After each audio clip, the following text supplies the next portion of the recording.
Alright, so now since the dust has settled about Sonic Omens, I finally figured I'll talk about it and explain what I think about the game. Some of you all know that I uploaded a video about my experience with Sonic Omens. Sonic Omens is a fan game made by Ouroboros Studio. The original title used to be called Sonic 2020, but I guess they decided to switch it up. It released demos before the final version, so when it released, I decided, you know what, I'll play it, see how it is, since I used to play Sonic games quite a while ago. During my initial playthrough, I thought this game was very flawed. I thought it was very buggy as well. Basically, I just had a lot of problems with it. While streaming the game on Discord, it came to my attention that there were a lot of controversy surrounding it. I don't want to talk about any of it since I don't really want this video to be about drama or conflict. So for now, I'll link some documents below so you can read for yourself. After streaming Sonic Omens, and after I uploaded my video about it, I wanted to give it another chance, so I decided to return to the game so I can beat it. And after beating it, I decided to replay some of the levels to understand it better. I even S-ranked a few stages to really dig into the game so I can interpret some of the questionable level arrangement that I went through. Now, I will admit, my first playthrough was pretty bad. I wasn't paying attention to the game that much since my attention was kind of split between the people I was talking to and Sonic Omens itself. But even now, after S-ranking almost all the stages, most of my criticisms are still valid, and let me explain. Before I get into this, I do believe that with Sonic Omens having so much backlash and controversy surrounding it, a lot of people seem to be caught up in the drama and they're misjudging the game for the wrong reasons, even stating things that are not true. But on the flip side, I've heard people praising the game, outright stating that it has the best level design in any Sonic game, and then they're saying that it's the best, most polished 3D Sonic fan game to have ever been released. But hey, what about Sonic Robo Blast 2? That game didn't exist, am I right? So with all of that being said, I'm going to try my best to articulate why people would be extremely frustrated playing this fan game and what flaws that I found in Sonic Omens that honestly did not make any sense to me at all. So the first thing that I would like to talk about are the controls. Now, when I hear people talk about the controls in Sonic Omens, I often hear that it's clunky, bad, unresponsive, you name it. When, to be real with you, the controls actually work pretty much as intended for at least the boost characters. Both Sonic and Shadow control like the typical boost character. Every button press reacts accordingly, running and jumping feel responsive, steering feels pretty tight, kind of reminds me of Sonic Adventure 2 in a few ways. Boosting works just as well as it did in official games, quite honestly better because you can use it as an air dash and chain homing attacks together. Bouncing works normally, and Stomp feels pretty snappy. And you're also given a light speed attack with Sonic, but yeah, this move right here, yeah, keep it in the back of your head because we're going to talk about this move later and you're going to understand why. Alright, so now we're gonna talk about Shadow. Shadow has Chaos abilities mapped to the D-pad, which can take some getting used to. Chaos Blast and Chaos Control works how they did in previous games, with Blast destroying everything around you and Control to slow down time. Chaos Dash is a new move that allows Shadow to use extra movement options, and if you hold the jump button, you can also go up. Chaos Spear can be done on the ground and in the air, and if you press and hold the look button, you can also aim with it. Quite frankly, I do not like how this was implemented at all. Aiming with this thing can be a chore, especially since the targets are really tiny. And stopping every time you see a switch just to use it, it really just breaks all momentum in your gameplay. As for the camera controls, it feels fine to move around and it's spaced appropriately for the characters that you're playing. But as you're going through each level, the game requires you to move the camera quite a bit just to see around you. I find this to be kind of a big issue because a lot of the stages are boost-oriented stages, and official Sonic games had a very generous autocam during its linear segments, even with the old games. But with Sonic Omens, you need to fine-tune the camera to make sure that you can see in front of you properly. And because of this, you can easily miss key things like a spring or a grappling hook. In fact, I actually had this happen to me in my first playthrough of Sonic's last stage. You also need to point the camera where you want to target your homing attack, which I find this to be very jarring since official Sonic games didn't have this issue at all. Sonic Generations, Sonic Unleashed, even the fan game Sonic GT didn't have this issue. The reticule was more of a way to see what you was targeting. You can even target enemies off screen. You can still aim where you want to go. You can say that this wasn't the team's entire fault because other Infinity projects had the same issues, but they were still able to add differently implemented mechanics for Shadow's Chaos abilities, so you would think they would change the homing attack. So I went through the character controls. How about the tornado controls? Are they any good? Unfortunately, no. They're kind of bad on gamepad, and in fact the tornado sections feel bad in general because of it. In my opinion, or at least for what I've played of this game, I don't even think the controls are mapped properly at all for a regular controller. Turning feels sluggish. Even at the highest settings, you feel like a floating tank when you're trying to strafe around a target. The controls don't even feel intuitive at all. There's 3 face buttons that aren't used for the controller. D-pad controls your height? Huh? In fact, you might as well just use keyboard and mouse because it's more optimized than the gamepad. All the slow turning that you experience with the controller is just gone. The cursor responds very quickly with your mouse. In fact, considering that you need to turn the camera for homing attacks, I honestly say it's just more efficient to play on keyboard and mouse, period. So basically, if you want to play Sonic Omens, the best way to play this game is definitely keyboard and mouse. Alright, how are we doing on voice acting? Is that any good? What is that strange energy beam coming from your arm? Sonic doesn't cope with Emerald's protection, although he dared to say the opposite. You can do it alone. What are you doing here? Working. Well, climbing up to the GON's highest position and changing their war-torn ways was no small feat. Who are you to judge the world you gave up on? Liar! Alright, I'll see y'all later. I'm gonna head out. Bye-bye. Bye-bye, guys. It's been real. It's been real. Yeah, sorry, guys. I can't defend this. I've tried to like it. I've tried to get used to it. But every time the voice acting comes up in the cutscenes, I end up skipping it due to it ranging from passable to, hey, let's just grab a random hobo off the street and have them voice for us. And I know these guys are just trying their best because English is not their first language. Mostly anyone not Sonic and Tails. But it's just not good at all. Tails has this weird consistent issue where they drift in and out of character. One moment they sound like Tails, and the next minute they sound like a regular person just having a casual conversation. Eggman sounds all over the place. I don't know what they were going for. In the introduction, he sounds presentable. Welcome to my humble and elaborately booby-trapped abode. I would offer hospitality, but your fate was sealed as soon as you stepped foot in one of the greatest structures created by me, Dr. Eggman. But then later on, he sounds like they only had enough time to do only one take for each line. Living organism, and unfortunately for your old friend, doing so twice within a short period of time caused his body to age rapidly, giving him roughly 15 years to live. Well, climbing up to the GON's highest position and changing their war-torn ways was no small feat, and during that time of maintaining peace, he had...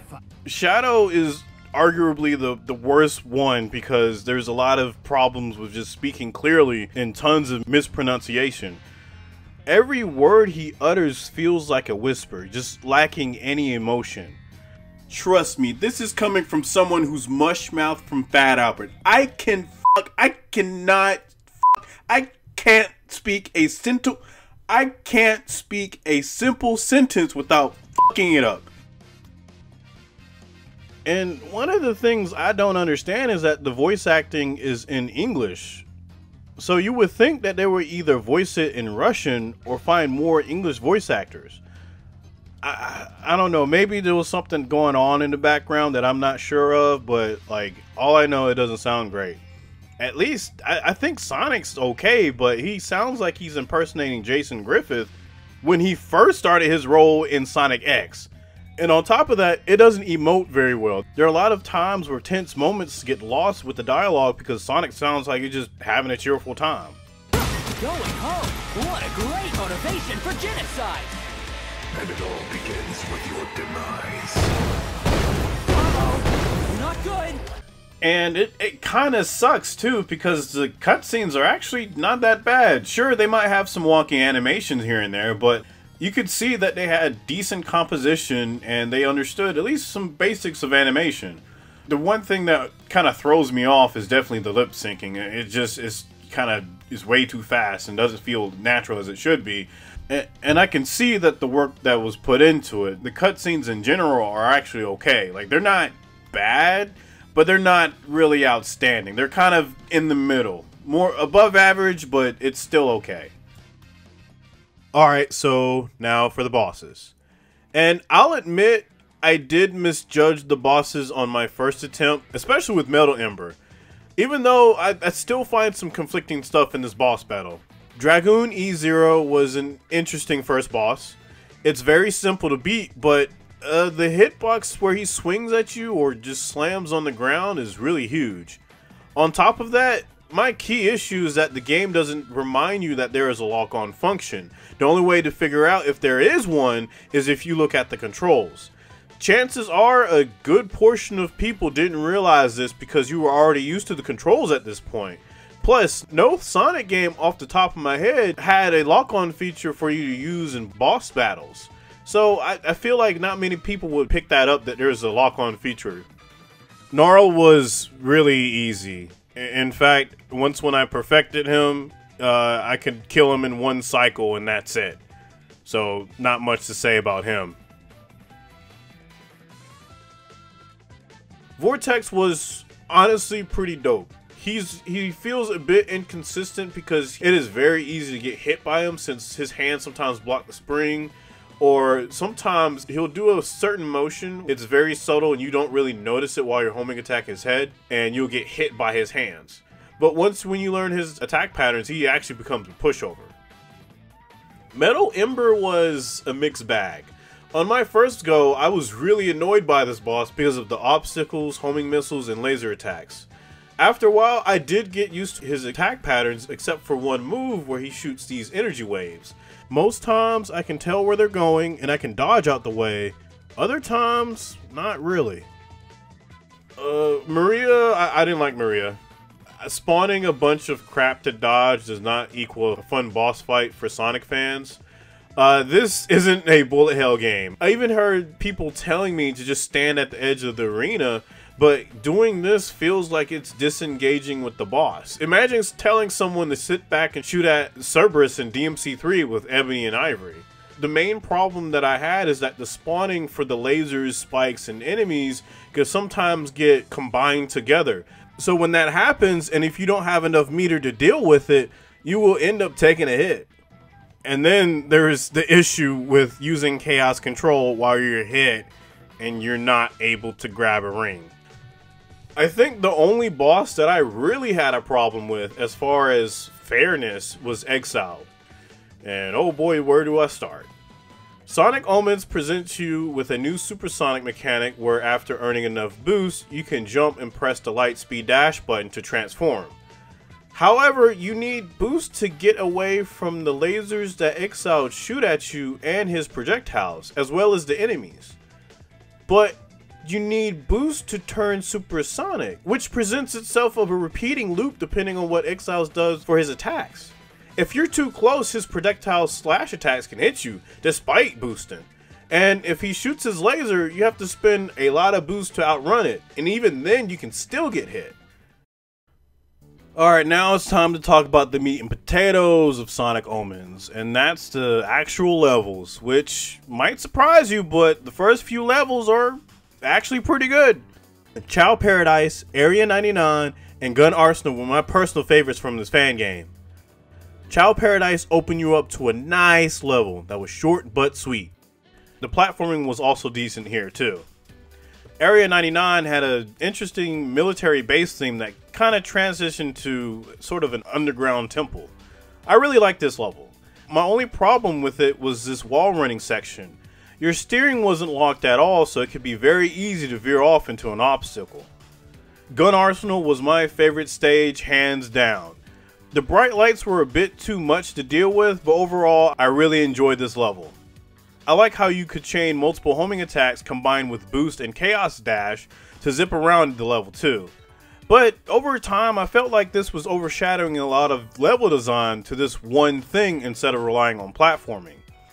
In fact, I think most of the stages that I went through had this idea of using homing attacks as a substitute for actual platforming.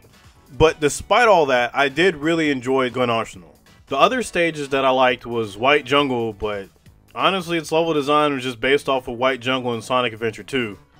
Wellspring as a tutorial was okay. It was nothing great to write home about since it only serves as an area to learn character mechanics, so I thought it was average. And Waterfall Jungle was pretty nice, but it felt basic and short. Just felt like a lot of grinding segments with a lot of running segments together, but the presentation was pretty good. And as for Wild Ridge, I thought Wild Ridge was okay.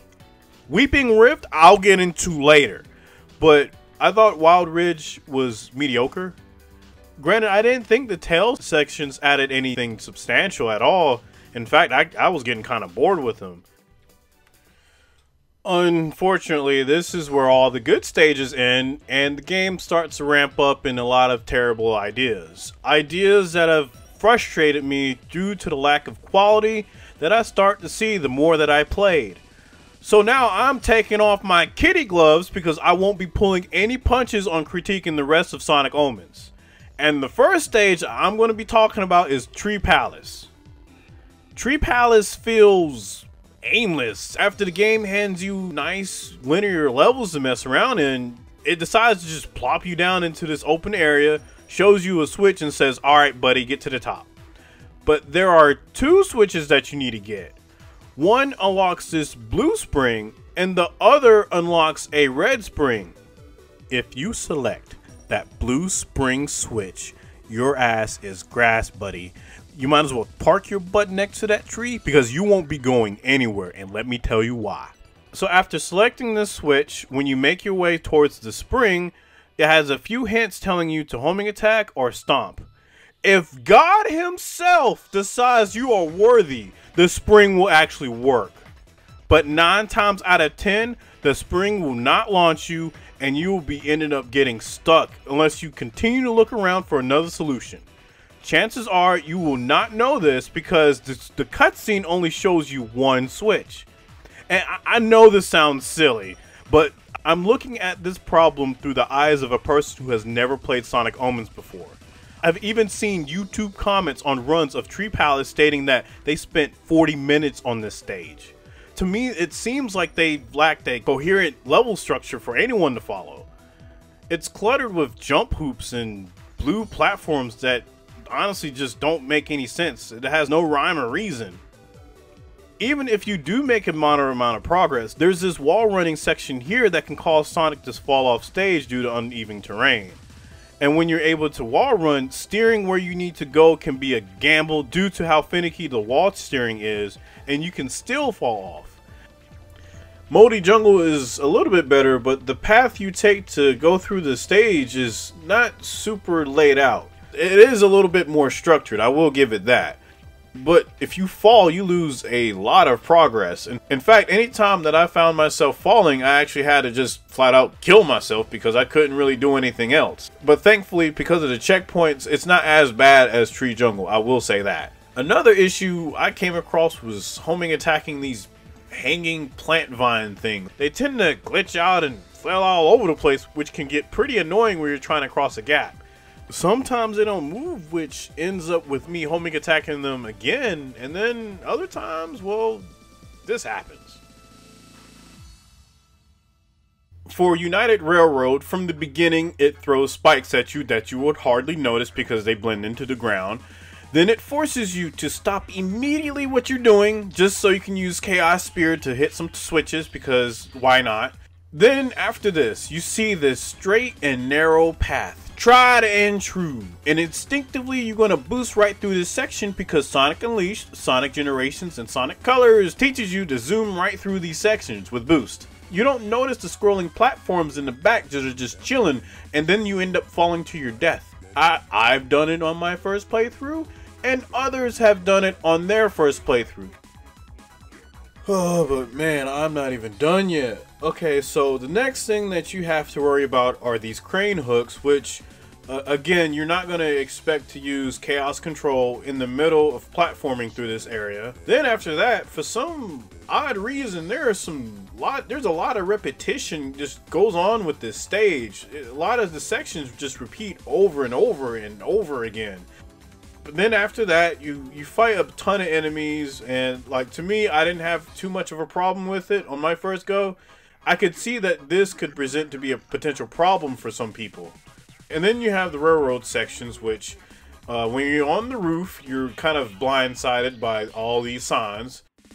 And then they put you in this area where you have to navigate around containers that can crush you, spikes in random positions, Eggman bounce pads lined up, ready to push you in said spikes. And then if you're going too slow, there's these robots chilling in the sidelines that just shoot at you if you're not going fast enough. This entire section was designed for you to take a hit on your first playthrough.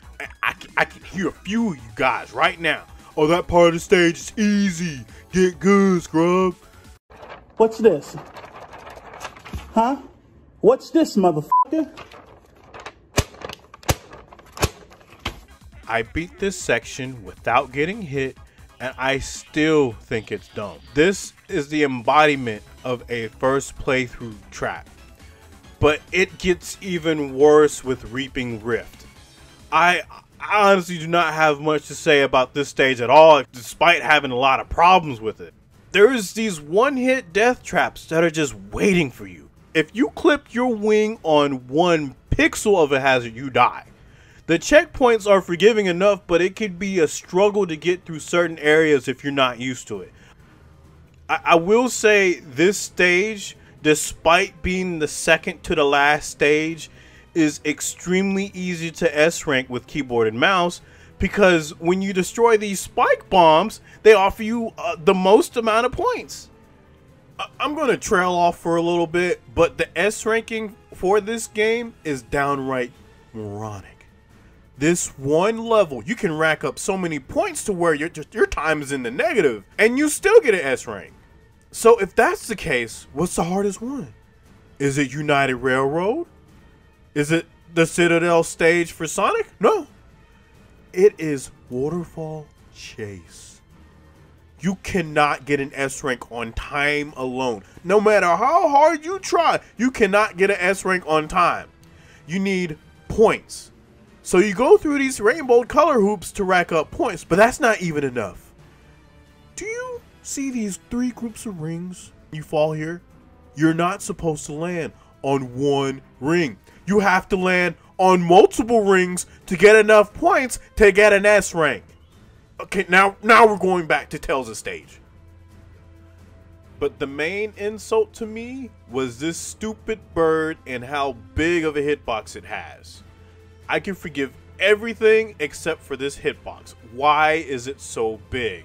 When I first played this section, I thought you had to time your dodges correctly, but no, you can't. If you try to, you will get hit.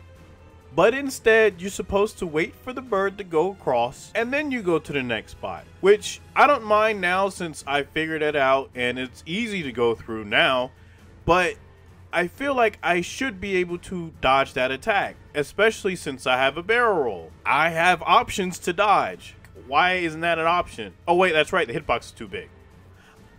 I don't understand Sonic Omens at all. It feels constructed to make a person suffer for at least one time before they learn from their mistakes, instead of actually giving the player a genuine chance at a first attempt. But for some reason, this game feels like you should know the answer before you come across the problem. I don't understand it. And if you think that's bad enough, Sonic's last level are full of these situations.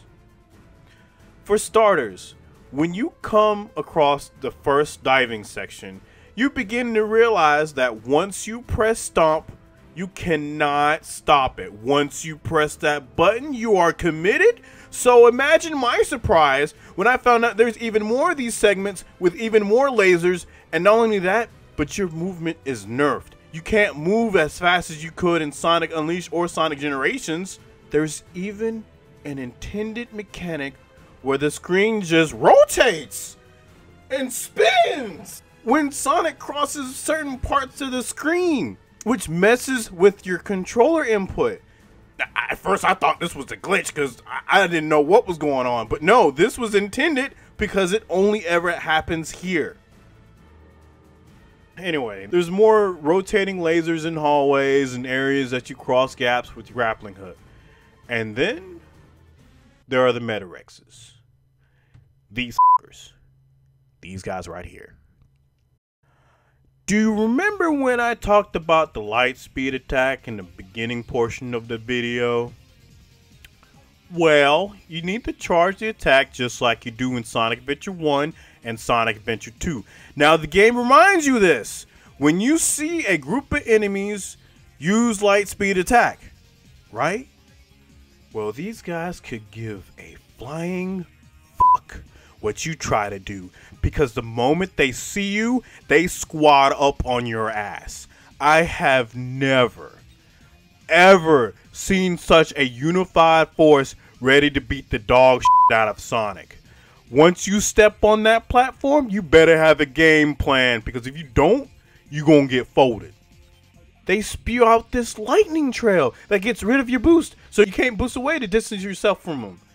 If you homing attack them, there will be at least one Metarex that will hit you if it's a large group.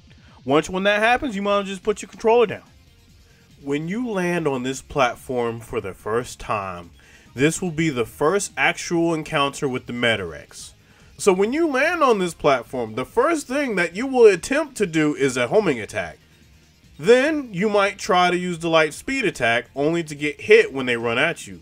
So you have to quickly rush into a corner, charge light speed attack, and then use it. You can try to charge it beforehand, but you cannot homing attack with it charged because it will go away. Which is weird because you could do this in Sonic Adventure 1 and Sonic Adventure 2. So in my head, I would believe that you could do this all the time, but the game doesn't allow you to do that. Past this, there are these lasso platforming spots where these big walls scroll past you.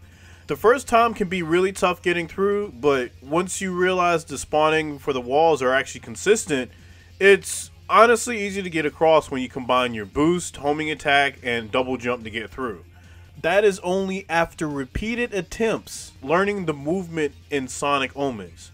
Platforming should not require someone to master advanced movement mechanics unless spent time preparing the player for key moments like this. And maybe, just maybe, I'm being too hard on this game, but these are the frustrations that I felt when I first played through Sonic Omen. But now I can S-rank the majority of the stages, actually no problem. But that doesn't make it okay. That doesn't make the problems go away. That means I just have to work around it, which doesn't really make it any fun. And for the last part, just look at this. Do I even need to say anything? I'm not going to say anything. I'm not going to say anything. All right. Now there is one last thing that I want to bring up. One specific quote that I said earlier in my video that kind of irked me. And that's this. Most of what I'm seeing is almost entirely just untrue. And people might think it's true. And that's why I'm making this video. Especially considering Sonic Omens is all around the best and most polished fan game to ever release. And that's not like just my opinion. That's a factual claim based on evidence. Like, it's objectively the best. The best and most polished fan game to ever release. To me, I don't believe this game is polished. After spending the amount of time I did on Sonic Omens, So far, it has proven to me that it is the buggiest 3D fan game I have ever played within the Sonic fandom. While I believe this is true, that does not mean that I think the game is outright trash. It shows promise for being the most ambitious 3D Sonic fan game ever. But it's baffling to me that there are others who are stating that this game is better than the Sonic titles that we've played, when this game does very little to innovate boost gameplay. And if people are willing to hold this beyond the standard of official Sonic games, then I am willing to critique it on that same level. I hope that this video was as clear and concise enough for you all to understand my reasons on why I feel the way that I do about Sonic Omens. As for now, I am finally going to delete this game from my hard drive since I want to play some other games after playing Sonic Omens for nearly 2 weeks. I apologize for the gorilla styled setup for my mic. I'm not used to making long videos such as this, so this is sort of new to me. Thank you for all who have spent time out of their day to watch this video. I really appreciate it, and I'll see you all next time.